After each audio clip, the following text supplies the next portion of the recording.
नमस्कार दोस्तों, आज की हमारी कहानी है अम्मा की अंतिम इच्छा।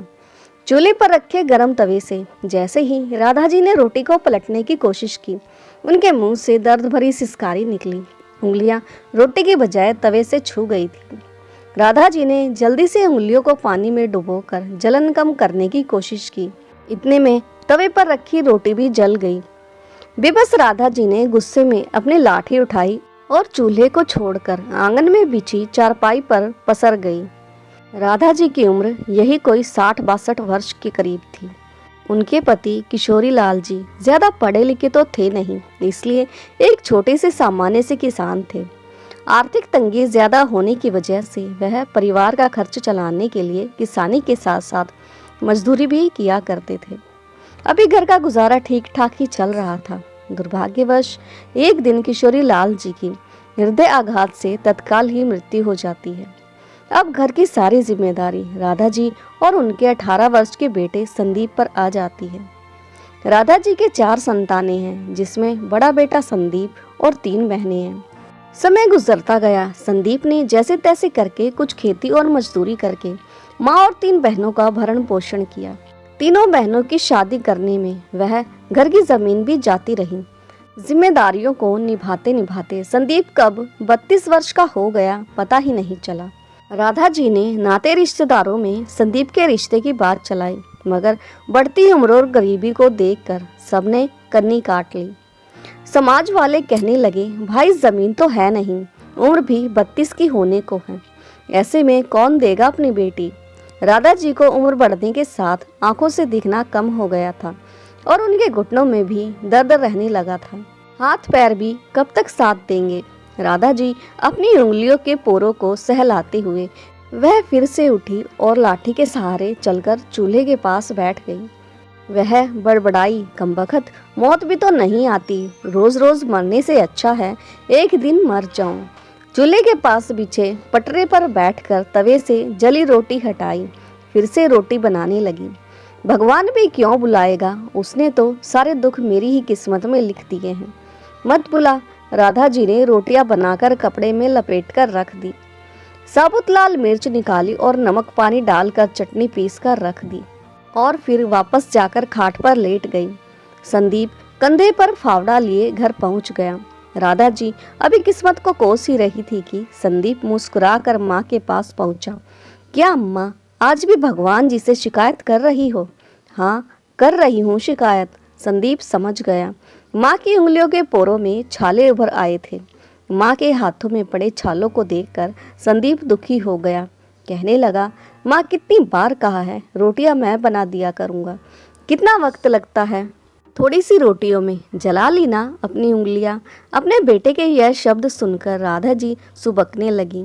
माँ की यूं हालत देखकर दुखी संदीप भी रोने लगा। संदीप बोला, अम्मा गलती भगवान की नहीं, मैं ही आपका लायक बेटा नहीं बन पाया, मैं ही नालायक निकला।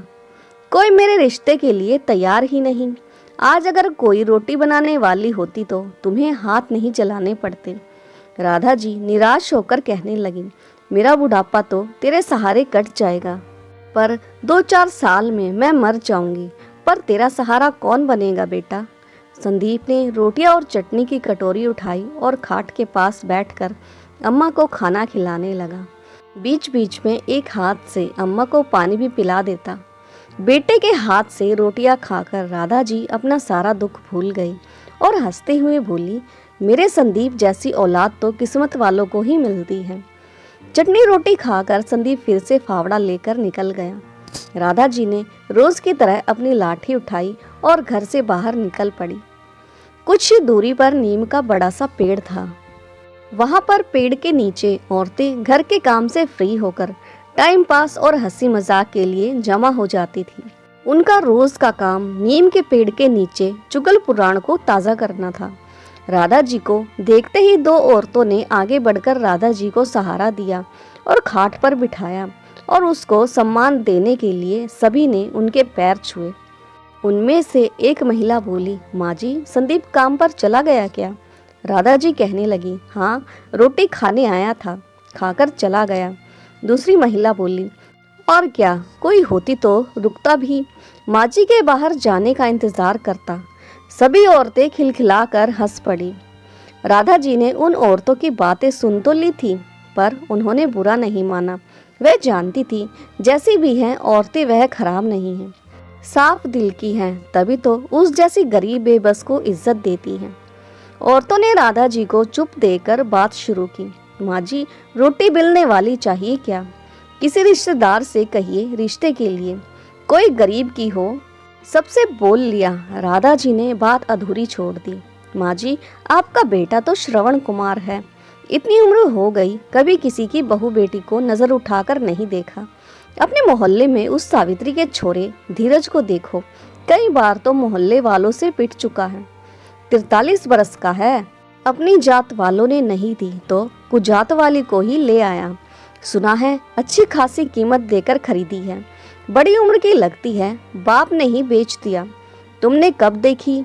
कुएं से पानी भरने गई थी, रास्ते में देखा तो ढोल बजाते हुए घर ले जा रहा था। अरे पवन ने ही तो जुगाड़ किया है धीरज के लिए। चलो, राम मिलाई जोड़ी बन गई। सभी खिलखिलाकर हंसने लगी। औरतों की बातें शरारती होने लगी थी। राधा जी उठकर लाठी टेकते हुए घर आ गई। मन में बेचैनी हो रही थी। कुछ सोच विचार करने के बाद वह घर की कच्ची कोठरी में घुसी और खुरपी से एक कोने को खोदने लगी। करीब 1.5 हाथ नीचे गड्ढे से एक पोटली निकली और वापस से गड्ढे को मिट्टी से भर दिया। पोटली को छप्पर में घोंस कर वह खटिया पर लेट गई। संदीप का काम से लौटकर आने का वक्त हो चुका था, मगर राधा जी ने रात की रोटियां नहीं बनाई। संदीप पहुंचा, फावड़ा कोने में रखा और चूल्हे को उदास देखकर बोला, अम्मा, आज रोटी नहीं बनाई क्या? राधा जी उठी और वह पोटली लाकर संदीप के हाथ में थमा दी। अम्मा, यह क्या? इसमें चांदी के जेवर हैं, मैंने बहू के लिए बचा कर रखे थे, इन्हें बेचकर बहू ले आ। संदीप हंसते हुए बोला, अम्मा, पागल हो गई हो क्या?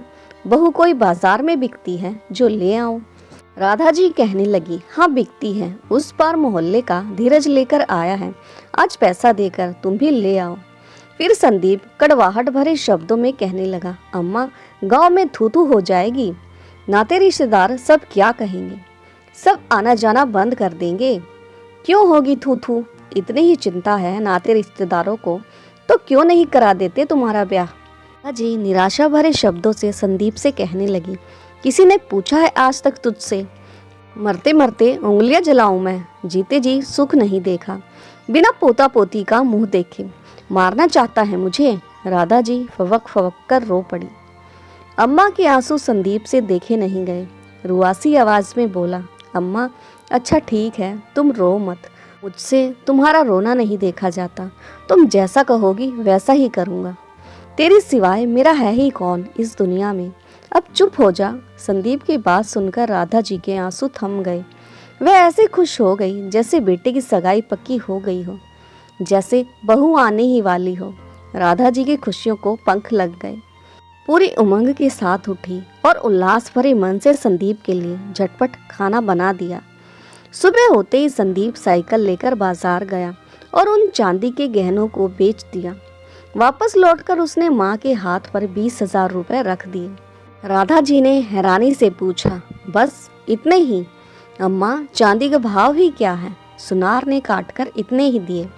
राधा जी ने आश्चर्यचकित होकर संदीप से पूछा, पर बेटा, इतने में बहू कैसे आएगी? संदीप कहने लगा, मैं क्या जानूं अम्मा, तुमने कहा तो बेच आया, अब मैं नहीं जानता। राधा जी बोली, तू पवन से बात कर, कोई ना कोई रास्ता निकल आएगा। राधा जी की आंखों में पनप रहे सपने मुरझाने लगे। गरीबी की खाई में उसकी हसरतें फिसलती और मरती रही हैं। गरीब ना होती तो संदीप के पिता इलाज की कमी के कारण हृदय आघात से क्यों मरते? संदीप अपनी उम्मीदों को क्यों दफन करता? इस झोपड़ी में मायूसी ना होती। दादी कहने वाली तोतली आवाज गूंजती। गरीबी ने सब उम्मीदें खत्म कर दी थी। गरीबी एक बार फिर सपने के आकार लेने से पहले ही रोड़ा बन गई। संदीप खुद की किस्मत को कोस रहा था। अम्मा को बुढ़ापे में सुख न दे सका। सोचने लगा, 20,000 में भैंस नहीं आती, बहू कहाँ से? उम्मीद तो नहीं थी, लेकिन अम्मा की जिद की खातिर संदीप पवन के घर पहुंच गया। कुंडी खटखटाई। पवन लंगड़ाते हुए बाहर निकला और पूछने लगा, संदीप तुम यहाँ कैसे? बस ऐसे ही भैया, आओ बैठो। काफी देर तक इधर उधर की बातें करने के बाद भी संदीप के मुंह से असली बात नहीं निकली। संदीप के चेहरे के भाव देखकर पवन ने मसला भाप लिया। बोला, संदीप तुम्हारे ब्याह का क्या हुआ? कुछ बात बनी? नहीं भैया, इसी आस से आपके पास आया हूँ। आस से मतलब? भैया जैसे धीरज को औरत दिलवाई वैसे मुझ पर भी मेहरबानी कर दो। पवन को जैसे झटका सा लगा। वह गुस्से में बोला, संदीप तुम क्या समझते हो मुझे? मैं औरतों की दलाली करता हूँ क्या? अरे नहीं भैया, मुझ पर यह पाप न चढ़ाओ। किसी का घर बसना पुण्य का काम होता है। स्वार्थ की दुनिया में आप भगवान से कम नहीं हैं। भगवान से तुलना होते ही पवन का गुस्सा हवा हो गया। वह गर्व के साथ बोला, वह सब तो ठीक है संदीप, पर कोई बाप अपनी बेटी यूं ही नहीं देता। उसकी 10 मजबूरी और बेबसी होती है। इसके बदले पैसा लगता है। कितने पैसे लगेंगे भैया? संदीप ने हिचकिचाते हुए पवन से पूछा। अब यह तो वही बता सकता है कितना लगेगा, 40,000 या 50,000। भैया मेरे पास इतने पैसे कहाँ हैं? सोचा था तुम्हारी कृपा से घर बस जाएगा। कितने हैं तुम्हारे पास? पवन ने पूछा। मेरी हालत आपसे छुपी थोड़ी ना है भैया, 15,000 हैं। देखो संदीप, अम्मा के बुढ़ापे की खातिर मैं किराए विराए का खर्चा छोड़ भी दूं तो भी 30,000 से कम बात नहीं बनेगी। सोच लो भैया, अम्मा की खुशी के खातिर ही तो बहू चाहिए। मरते मरते अच्छे दिन देख लेगी, संदीप ने कहा। पवन कुछ देर मौन रहने के बाद सोच विचार कर बोला, अम्मा की खुशी की बात है तो एक काम कर सकता हूँ। जिंदगी भर के लिए ना सही, कुछ सालों के लिए खरीद लो। 5 साल के लिए उधार दिला दूंगा। अम्मा तो इससे ज्यादा जिएगी नहीं।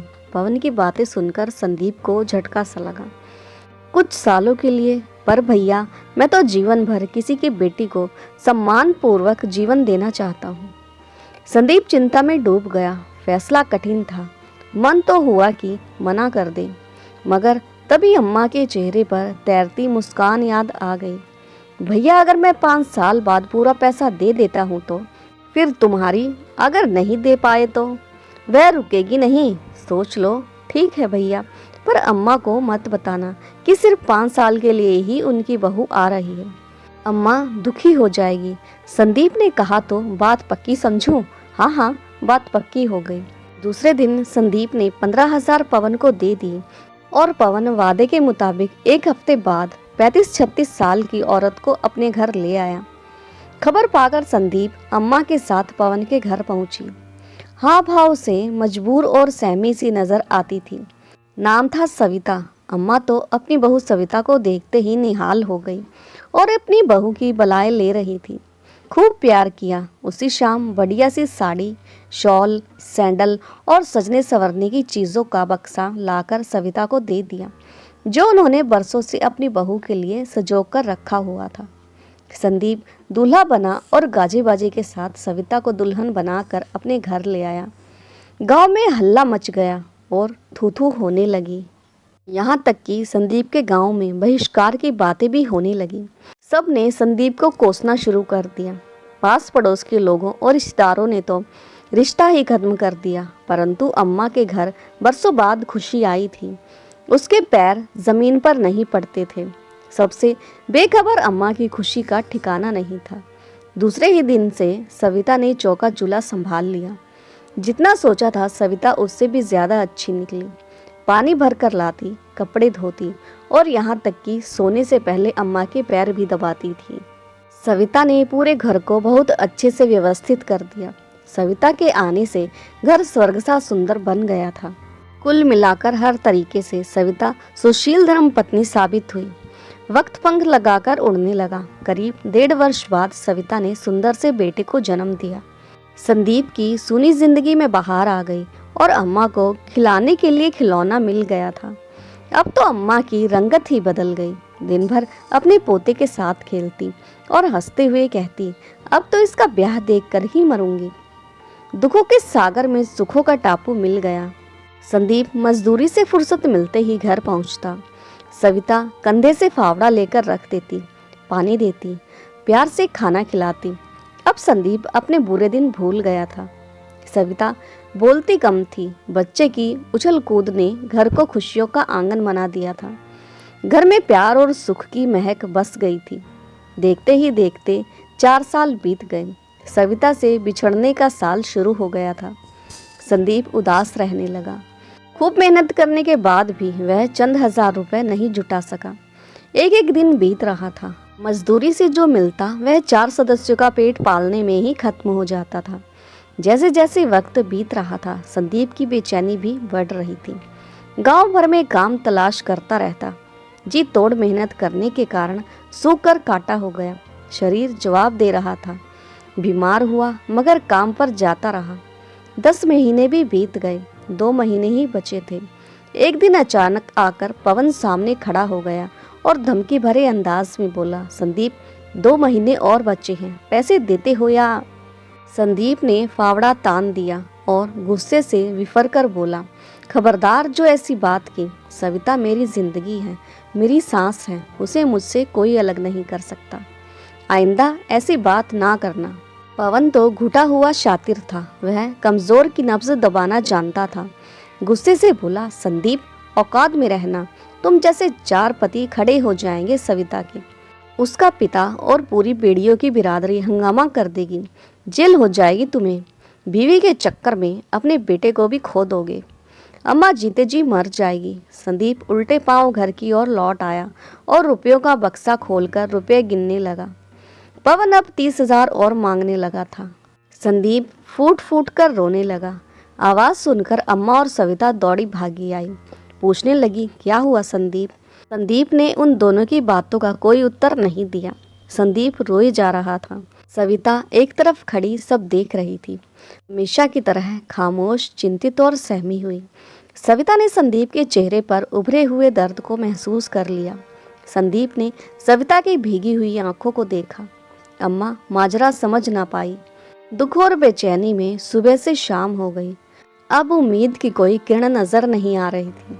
संदीप बिना खाना खाए रोते रोते ही सो गया। अचानक आधी रात में सोते सोते संदीप चीखने लगा, रुक जाओ, मेरी सविता को मत लेकर जाओ, मैं इसके बिना जिंदा नहीं रह सकता।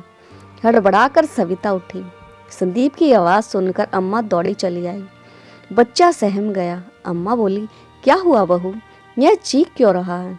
सविता हमेशा की तरह खामोश, बेचैन और चिंतित। अम्मा इन सब बातों से अनजान थी, नहीं समझ सकी। अब सिर्फ 3 दिन ही बाकी थे। संदीप ने किस्मत के आगे हार मान ली। उसकी हालत पागलों जैसी हो गई।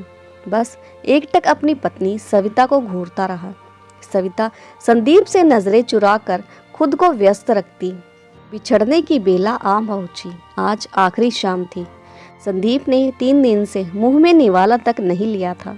सविता ने अम्मा के काफी देर तक पैर दबाए। बेटे को सीने से लगाकर खूब प्यार किया। बेटे को अम्मा के पास लिटाकर संदीप के पास पहुंची और संदीप के सीने से लग गई।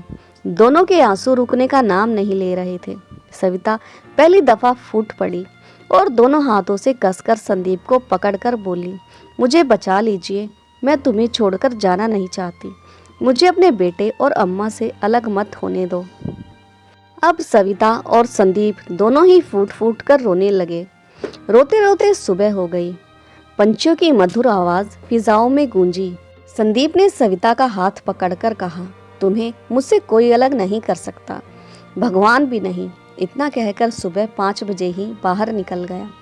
सविता की हालत बिल्कुल ऐसी सुहागिन की थी जिसे कुछ ही देर में विधवा का आभास हो चुका था। उसे एहसास था कि शाम को किसी भी वक्त उसकी विदाई हो जाएगी और उसे संदीप से अलग कर दिया जाएगा। दोपहर 3 बजे सुंदर मिठाई के डिब्बे के साथ घर लौटा और खुश होकर बोला, सविता अब यह उदासी छोड़ो, अब कोई तुम्हें मुझसे, मेरे बच्चे से अलग नहीं कर सकता। पवन के मुंह पर पूरी रकम मार कर आया हूँ। सविता आश्चर्यचकित होकर बोली, पर इतने पैसे? हाँ, अब कोई चिंता नहीं, खुद को 2 साल के लिए गिरवी रख दिया है मैंने। रामधारी चौधरी के यहाँ 35,000 में 2 साल मजदूरी करूँगा, संदीप ने खुश होते हुए बताया। सविता सिहर गई, यह तुमने क्या किया? घर कैसे चलेगा? वह मुझे नहीं पता, खुद को गिरवी रखने से ज़्यादा कीमती मेरे लिए तुम हो सविता, लेकिन रोजी रोटी का क्या इंतज़ाम। लंबी खामोशी के बाद सविता पहली बार चहकी, मुस्कुराई और संदीप के गले लग गई और बोली, तुमने मुझे नर्क में जाने से बचा लिया, मेरा आंचल खुशियों से भर दिया। औरत होने का सच्चा सुख दिया है तुमने, मेरी उधार की खुशियों के लिए तुमने खुद को गिरवी रख दिया। अब तुम्हें मुक्ति दिलाने का हक मुझे दे दो। और सविता ने संदीप का फावड़ा अब अपने कंधों पर रख लिया। दोस्तों, आपको ये भावुक और प्रेरणादायक कहानी कैसी लगी और कहानी का कौन सा हिस्सा आपके दिल को छू गया, कमेंट करके ज़रूर बताएं। और हाँ, चैनल पर नए हो तो चैनल को लाइक, सब्सक्राइब और शेयर करना ना भूलें। तो मिलते हैं नई कहानी के साथ, तब तक के लिए धन्यवाद।